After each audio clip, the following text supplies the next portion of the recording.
ماہ رجب میں رسول اکرم صلی اللہ علیہ وسلم کو معراج کا اللہ نے اعزاز بخشا ہے۔ یہ آپ کا معجزہ بھی ہے اور آپ کی بہت بڑی عزت بھی ہے۔ نبی کریم صلی اللہ علیہ وسلم مکہ مکرمہ سے چلے مدینہ منورہ پہنچے۔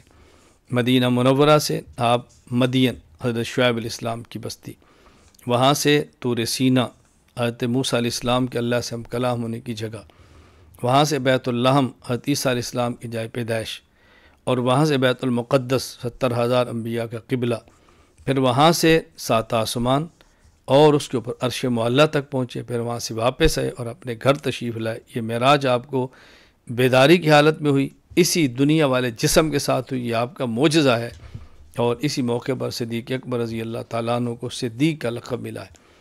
تو یہ معجزہ ہے، ہمیں اس کو سننا چاہیے، یاد کرنا چاہیے، پڑھنا چاہیے۔ اس پر میرے تفصیلی بیانات موجود ہیں، امام اعظم ابو حنیفہ رحمہ اللہ کے حوالے سے بھی، حضرت میر معاویہ رضی اللہ تعالیٰ عنہ کے حوالے سے بھی۔ معراج کے عنوان پر 2 گھنٹے کا بیان موجود ہے، آپ اس بیان کو سنیں، عام کریں، عقائد کو درست کریں، اعمال کی اصلاح کریں۔ اللہ تعالی ہم سب کو شریعت کے مطابق زندگی گزارنے کی توفیق عطا فرمائے۔